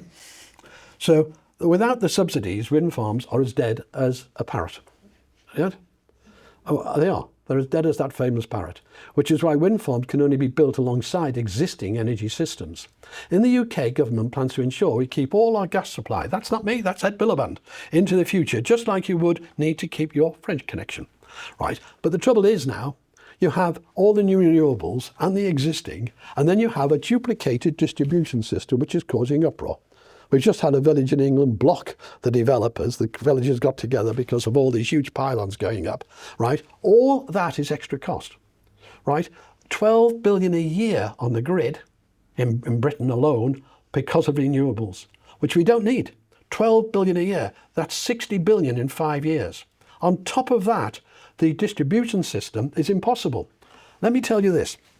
The average home in Britain, the normal home, has a 60 amp fuse, that's it, right? And you can't put a heat pump in or anything. It's not possible. You'd have to put new distribution in. Every road, every substation, every driveway would have to be ripped up. You're talking of trillions. It's totally unworkable. I could go on for ages about that. And by the way, let's look now at some work. And I'm now coming to the real economics. Right, this is the degradation in performance. And this is not taken from any marvellous sort of remote source. This is taken from the accounts of the wind farm companies by a professor in Edinburgh, and his name is Gordon Hughes. And his work in 21 was probably the biggest reason for that decline, because investors who were buying it have found that the length of life of the wind farm is very limited indeed, extremely limited. And I'm going to go into that now. So you can see the Denmark offshore, which is the blue one there, is 40% load factor to begin with, down to 15% year 10. Right? So it's down to 15. So that's more than half is lost within 10 years. Right? So there's more on this. Now this is from Gordon Hughes again.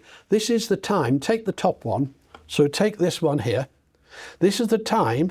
By this year, by 20 months, 40% of the turbines have failed. And this goes on like this. So what is this really telling you? Well, what it's really telling you is that when wind energy, when the turbines pass the 2 megawatts, the old ones are 2 megawatts and below, they last quite a long time. But anything above that, you've had it. It just doesn't last. It's more like a sports car going around a racing circuit that needs to, every great time you go into a pit stop, they change the tyres and refuel the car, and it goes on to the next part of the race. The higher wind turbines, the higher technology ones, don't last at sea. Full stop. The maintenance cost becomes so high that within 12 to 15 years, it's over. The cost of operating now is more than they're getting paid for the electricity, and it's abandonment time. And that is what the investors have learned. They were looking forward to 20, 25 years. No one, by the way, does 35. No one, right?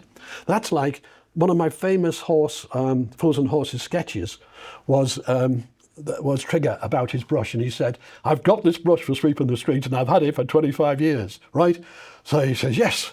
And in that time, I've only had 9 handles and 15 heads on it. Yeah. And the bloke sits and thinks, well, actually, that's not new. Yes, it is. I look after my brush. And a bit like this, and that's what that tells you. It's the Fools and Horses thing. That's what it is, right? Now, these are taken from the economic reports, from the actual financial reports of the wind companies themselves. And what's happened is the people who bought into it have been burned. And now, unless they can sell those models on, unless they can develop and sell the wind farm on, which is your earlier point, you're selling it on, they haven't got a business. It's beginning of the collapse. So I think the chances, I'm not a betting man normally, but I think the chances of any wind farm proposal should go through this process, fine, is going to go ahead is minimal, absolutely minimal. I already know that by agreeing on the escrow you've got to do to remove them at the end of time, that kills it anyway. I know that. So that's what you've got. You've got serious problems. And by the way, I'm willing to offer my time free if you want any critical analysis here of any government report to the government. If they're open to that criticism, then I'm happy to do it, and I'll do it free of charge. Okay, just to tell you that. So there we are with that. And this is the operating cost increase with age. So Ed Miliband found himself with wind farms now, which have come to the end of their life. The operating cost is higher than they're being paid. Do you know what the solution is? Money, more money, right? We hide it. We say to them, well, let's give you more money then. I know you agreed to it. I know you've been going 15 years, right? But let's give you more money. But that's nothing, because a lot of those weren't as big as they are today. And by the way, the 12 megawatt ones by Siemens led to the biggest corporation loss in world history. Right? The 12, you know about that probably. The 12 megawatt ones were total mess. Okay? So this is to do with operating costs increasing. So in just 12 years, the cost rose 12 that. And by the way, the reference there is Professor Gordon Hughes from Edinburgh University. He presented all this in 2021, and the share prices everywhere collapsed. Now, that's only one factor. The other factor is interest rates. Interest rates for borrowing for the 4 billion used to be 1.5%, 2%, because we were printing money so much, interest rates were low. Yeah? But this is stopping, and it's now 4.5%, Bank of England, and that's where I've costed anything on here. So there's a bit of a shock, isn't it, for the future? They're not going to be rushing to your door. But the emperor will keep on going. The emperor in the carriage will keep on going around. He's naked, right? But you've all got to believe he's clothed, okay? Because that's what we're in. Right. So the world span. Professor Gordon Hughes' analysis suggests that offshore wind projects initiated from 2017, maintenance costs could exceed guaranteed electricity prices from the 12th year of operation, highlighting a potential issue with long-term economics of these projects based on real accounts. Catch-22 is, well, lose the farm or increase the subsidy. It's a common sense when you think about it. Professor Hughes, a former professor of economics, University of Edinburgh, senior advisor on energy and environment to the World Bank. I appeal to evidence, not him, by the way. I don't ever appeal to just say he knows more, he knows more. That's meaningless, right? I appeal to his evidence. Right. Most offshore wind turbines are designed for a service life of about 20 years. And this is the fools and horses bit. And they do not make it that far, 12 to 15 years before operating costs exceed, as I've said. But not here. No, not here. You've declared 35 years. That's the sort of thing you know before you begin. Never mind feasibility. This 35-year claim means that whoever's advising that doesn't know what they're talking about. Right? Because that is a fools and horses broomstick on a massive scale. Right? And that has halved your costs. More than halved your costs. So that's a major cost fiddle. And I would, if the government, and I'm really pleased at what's been said today by your government representative, I am. But if they want a critical analysis to say, well, can it survive me? Or have I got a point? They can dismiss me. I'm offering that time free of charge. I can write a report, if they give me one, free of charge to say, no, this is why it's not, here's the evidence. I'd love them to do that and be open, right? Anyway, conclusion. While Siemens 8 megawatt offshore wind turbines in the UK engineered for a 25-year operational life, significant failures requiring major repairs are likely to occur much earlier. Based on industry trends, reliability data, Siemens Camercy has reported challenges. The average time before such a failure is 5 to 10 years. For precise figure, site-specific performance, blah, blah, blah. So that's a major blow to the viability of your project. Right? Questions? Were you surprised at any of those figures, Justin? I'm not surprised by anything you said today. That's a cop-out. I think most of your presentations are a cop-out.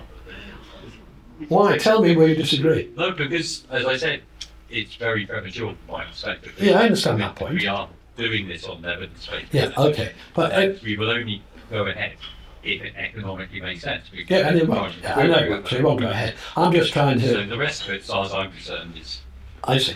But it's interesting, surely. Well, we're trying to get you some information so that when you're doing your evaluation, you have places to look. We're trying to help. Sorry, to say that this is rubbish isn't right. No, but the reason we're doing this and why we're bringing the other stuff forward is to help, hopefully help, you guys make better informed decisions. That's it. It's simple as that. Oh, yeah. No, I'm not understanding. Who wants to ask a question? No.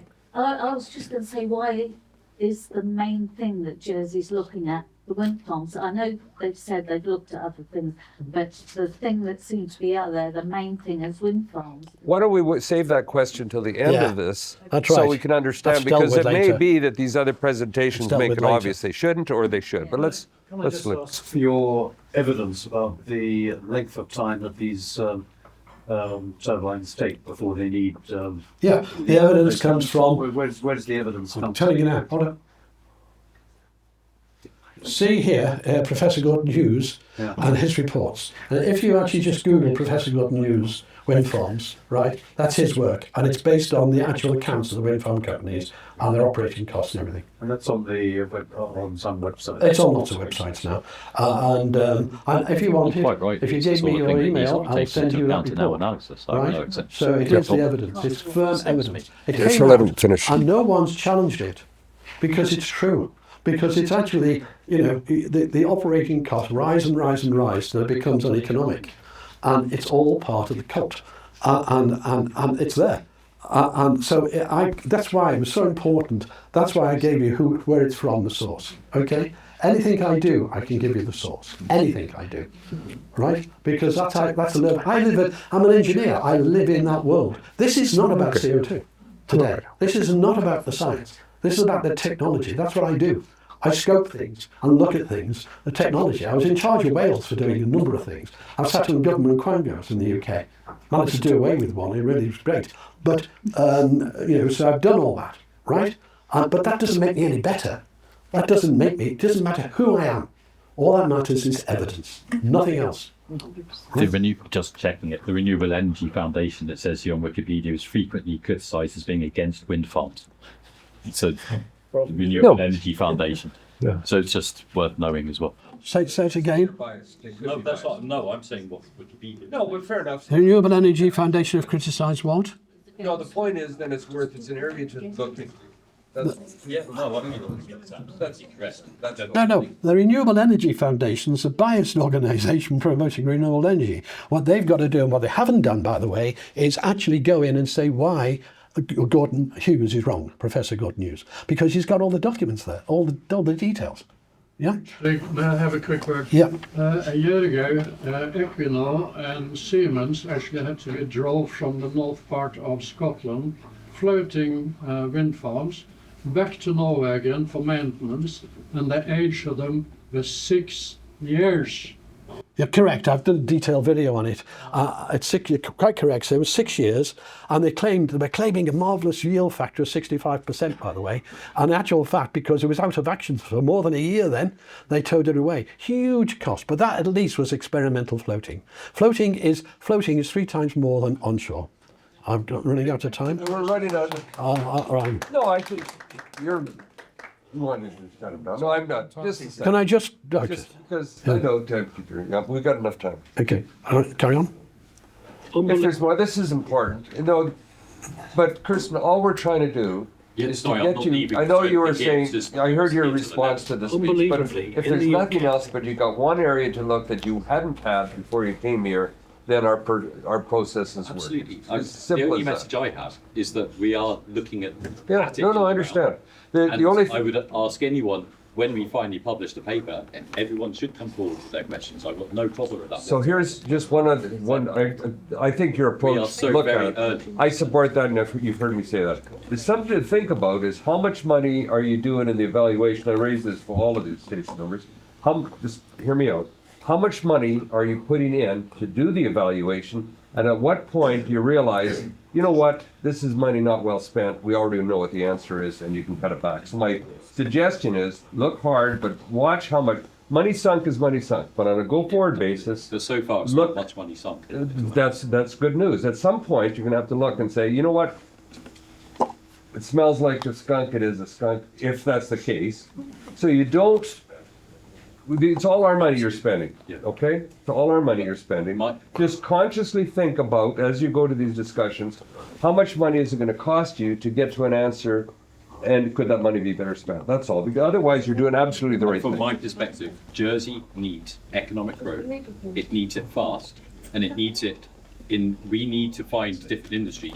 If this is one that can help us achieve that, and it is the economics adds up. Sorry, let's, then we're- I then we'll agree ahead. you need money and If we're the all for economics that. doesn't add up, we don't want to go into something which is going to cost us money, because the whole exercise is to make money. And that's So, fantastic. you know, No, we agree with that. Just like Barbara, hold on, just like Barbara. I'll just see if he was able to stay, he would see the other ideas.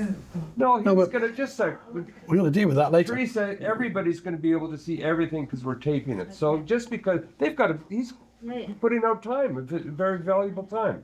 That's why we're taping this. Okay, because so that he can look later and think about it, and maybe there's something else you'll learn, or maybe not. You know. That's why I wanted to come. I know. Well, I think he has to be congratulated for coming, by the way. I think so. Absolutely. No, I agree. Okay, now Barbara. I think the thing is how much we're going to sell the seabed, and what's the clean. That's it. That will, It's got that nothing will to be do addressed with in all this stuff. what's going on between the company and France and whoever. That's their What problem. we're interested in, how much rent and what's the clean and Absolutely. And there's one other element to that, though, Barbara. and the lawyer's costs. What's the likelihood? Also, remember, you're putting money in. This is going to cost you to get it to the sale. What's the likelihood that actually somebody's going to show up and buy that land? Correct. No, because that's where you're investing. No, it's worse than that. And I need to say something there. It's worse than that. You're trying to sell the seabed. I've got no problem with that. But then you're trying to get 200 million out of it, which is 5% of that 4 billion, by the way. Right? You're trying to get that every year out of it. The wind farm company, they want that. They want that to when they sell it on. They have to sell it on to be viable. And whoever buys that needs that income. You're double counting the income. It isn't there. The money is not there for you. Above the subsidy, above the subsidy of the You above may the not. rent of the city. Let me jump in. You may not get everything you thought. Jumping to a conclusion. No, I know. I agree with you. Because we haven't finished. When you our get your study bids. yet, so we will. Like Yeah, but any land sale, I agree with you. And like any land sale in the oil business, you don't know until you know. And so you'll go to bid and you'll find out. What you need to look at is how much money is it going to cost us to get to the point where we're going for bid, and what's the likelihood that this is actually going to go there. And one way to do that is just look around the world and where else is all these bids happening. That's what I've done. No, I know, but I'm saying do you want to keep spending money in this on the hope that you might be able to lease it out for something that you don't know how much it'll be? Because fair enough, it'll be marketable, determined or not. That's all. Go ahead. This is off topic, but if we're doing the best for Jersey, why are we doing this net zero, which is totally not? That's another viable? question. I know This this, has got but nothing you were saying Nothing the to best do for with Jersey. this. No, This has got understand nothing that. to do with climate change. No, We're- but you we're did trying to say avoid you're doing that. the best for Jersey, and you said about the economics of older generation. Well, that's effectively getting immigration is a pyramid scheme. That's actually illegal in the private sector. It's a Ponzi scheme. Okay, so just a sec. Let's Yeah, but that's let's separate. not go That's to separate. No, but I am. You know I'm I passionate. know it's off topic, but I have to comment. I can't let You wanted to get it that going. go by Okay, you had because it that going. is totally anachronological, and it's That's another whole divide. Exactly. By the way, at the end of this conference, I was going to say that the next thing we'll be talking about, that I've already presented once, is the whole concept of net zero. And it's not that we don't make any difference or the economics for Jersey are ridiculous, but I want to talk about the fundamental science behind the premise to start with. You have a question? But that's another story. It'll be another day, and we'll have our day in court there. That's There's a just gentleman there with a question. okay. Deputy, can I just understand clearly, so is there a clear commitment from the government that the wind farm project will not go ahead unless escrow funds are deposited? Number one. I can't make that commitment here today because I don't know the final outcome of this report. Let us wait for this report. The report itself, all I can say is the report, as I understand it, will be dealing with the clean side of it. So that should be in there. But I cannot say one way or another until we know what comes out of this report. We're literally 2 months into the compiling of it. It'll be another 2 or 3 months before it's finished. But can't you take out? Because we are not in. Let me finish. When you say the government, okay, I cannot make a commitment for the government just stood here in my anorak at the sausage area, okay? The only commitment I can make is that this has to be an economically viable project. It has to. Yes. It has to stand up on its own 2 feet economically. And I agree. It's about making money for Jersey, and that's in the round the whole of the project. And if I see that it is like going to be economically viable, then I will not be behind it.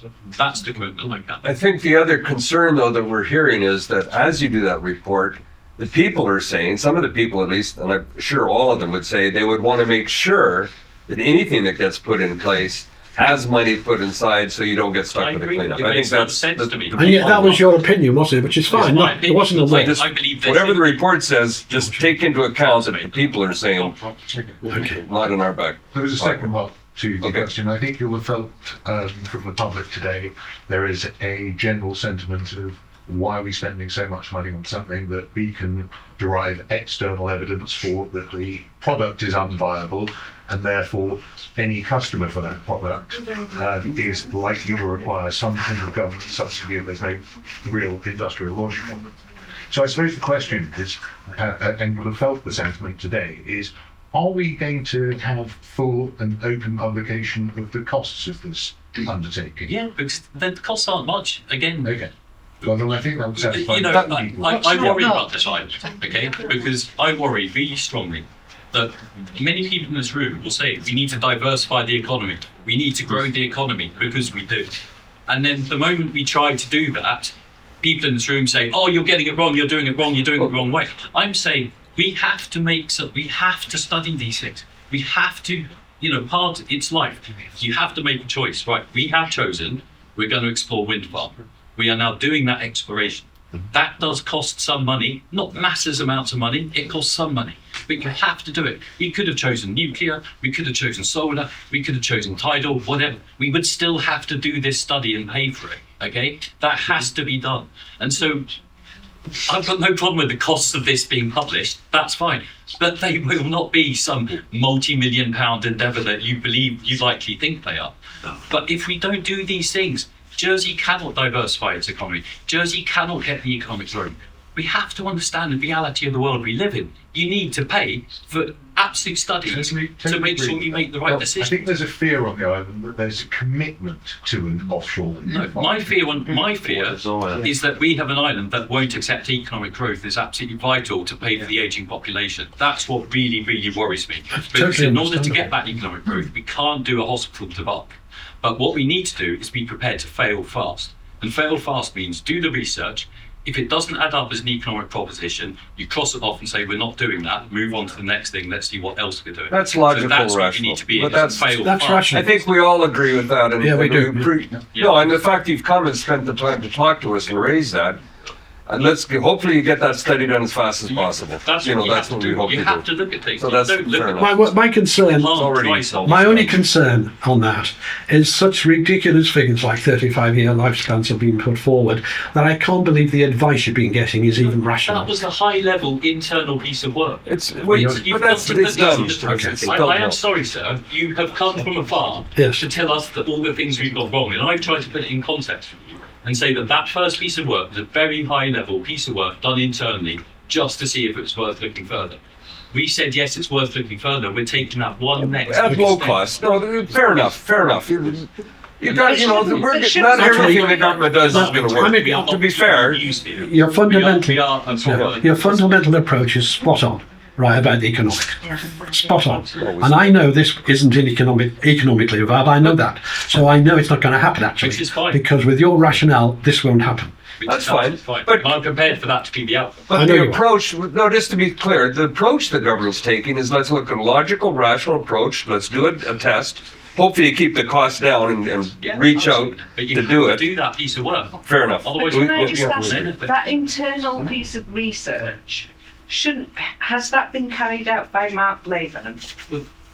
That's a specific question. I don't believe it was. I don't think so. It was done by our internal economics team, I believe. That's fine. I don't have an issue with Dr. Latham per se. I'm sure he's very sincere in his views. But he has been an advisor to the government, according to a JP piece, for about the last 10 years. He is, I don't know if he's the chief exec or whatever he is, of Dyna Energy, is it? whatever. So A wind farm company. which is a wind farm company. He's an oil man. He's an oil man. And No, just here. Let her finish. Let her finish. Let her finish her statement, please. I'm not Let her suggesting finish her anything statement, please. negative, but what I am saying is that if that analysis has come via that route, then I know we might have to spend a bit more money, but shouldn't there be an analysis of the analysis? Can we just take, no, I'm sorry, if it is coming from a wind farm source, if that analysis is coming from some wind farm source, how can that be? It just If an anti-wind farm analysis is coming from the oil industry, Well, then why you- would you take that as a thing? Well, and the reality is you wouldn't. You would look at The point alternative is- views. That's all. Yes. Another That's thing simple Jersey as that. does is Jersey gets very personal very quickly. So you're attacking the man, you're not attacking the work. No, no. And so I would say, I cannot tell you how much Mark was or wasn't involved in that piece of work. I don't really care how much he was or wasn't But involved in that I piece of work. care because My chief economist has sat there and he said, this piece of work, I believe that it was his team that did that piece of work. And he said, this is, he stood behind that piece of work. He said at the outset, he said publicly, very, very high level, very, basically to minimize all costs and to just do a piece of work to see, is it worth moving forward? Well, if you can't answer, I think freedom of That's where information, we though, are. you can make that There's request. no conspiracy. There is no conspiracy. GB News might make you want to think there's some big conspiracy around this. This isn't it, okay? We are just trying to make sure that Jersey looks at proper opportunities for economic development. If not, we can't pay for your pensions and your healthcare. So that part, we're 100% behind that aspect. I really do. That's not Yeah, a but problem. I'm not sure people really get how important, how much. Oh, how I much, think we. And by the way, we will. The health sector is costing this island right now. And Sorry, how just much we don't- okay. We're going to have to stop for a coffee break. Yeah, but my last message I'd like to make, and then you'll have the final say. Okay. We would like to help you with that. We're absolutely. We'll get just like we volunteer our time to raise this one. We've got other, and these are industry people, and absolutely we'd like to help. So call us out. I've stopped from the B.Sc because I can't talk to you guys if I was in the B.Sc. So I had to step down. But the last 4 years of my life, I've been trying to help. So there are people, and there's others, because your initiative of how do we get income and how do we do this, absolutely That's what support. this is all Okay, about. now before we break, one last statement, and let's have The way coffee I break. see it, Well, if Europe wants renewable energy, if we can supply it, why wouldn't we? But if we can't supply it, it's not economically viable, then we can't. But if we can, why wouldn't we? The sooner you get there with them, the faster Okay. you'll find out. Can I quickly Thank you. Thank you very much. Can I quickly whip through the end of the talk? I'll do it in less than 2 minutes. Okay. Okay. Yeah, we got. Unbelievably, in the UK, when we have a solar or wind farm, it's deemed to be strategic. And because it's strategic, it doesn't need environmental studies. I know that's incredible, but that is the fact. But if you're sensible, you will look at the environment. The environment matters. And here are the 6 points I would quickly like to highlight, obviously without going into depth, but just highlight each of them.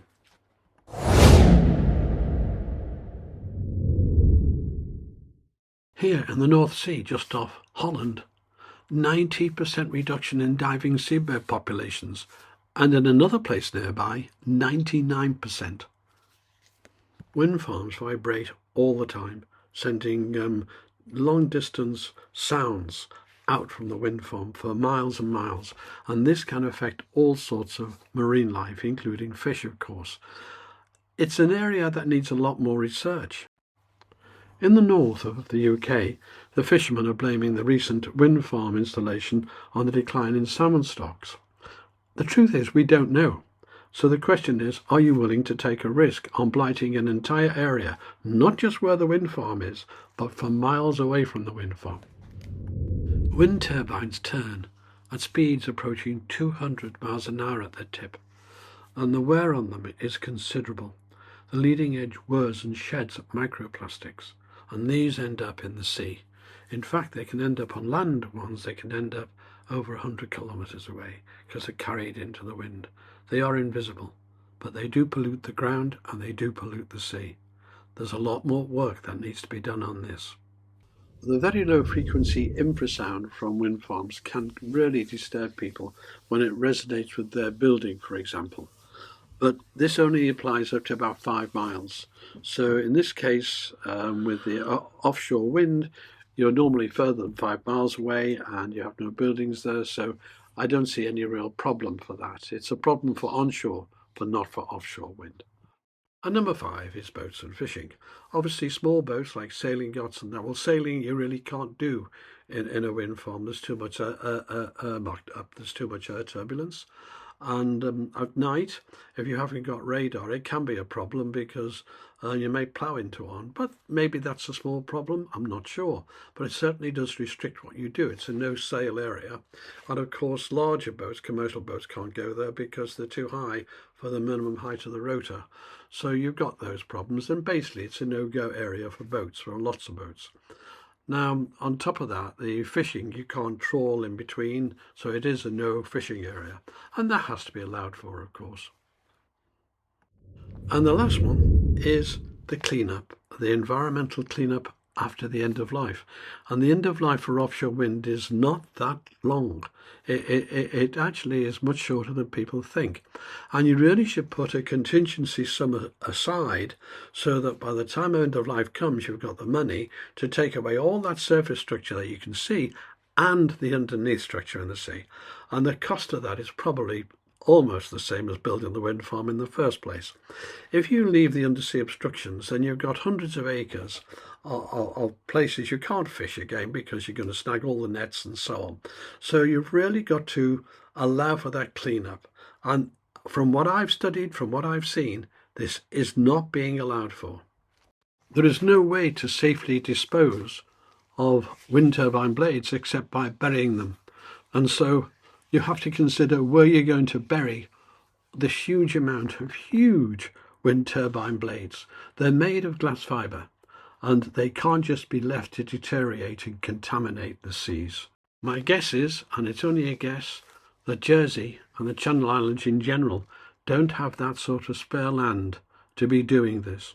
So here I've just quickly gone over some of the subjects to do with the environmental impacts of wind farms. So, and that's it. So you've got 45 square miles, same size as your island, to clean up. So someone might be holding the baby, and you've got to clean up above and below the water. There's a shop below the water. You can't leave that for all the nets and everything to tangle in. A lot of money. Why it's a cult is dead simple. If you plot every single conference, every single COP conference and everything on the growth of CO2, they make no difference at all. In Britain today, all our solar and wind, all of our renewable solar and wind is less than 5% of our total energy. We are fooling ourselves. It's the emperor's clothes. What all the countries are doing doesn't stop that growth, makes no difference whatsoever. Sorry. Got out of water.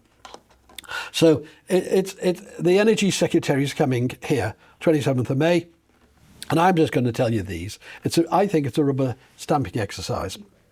It's impossible to decarbonise and remain a viable economy. Fact. There's no need for Jersey to decarbonise. Fact. No costing or cost-benefits analysis. Just join the groupthink. Respect the democratic process. Do the people actually want this? Thank you. Even an attempt to decarbonise will make Jersey poorer.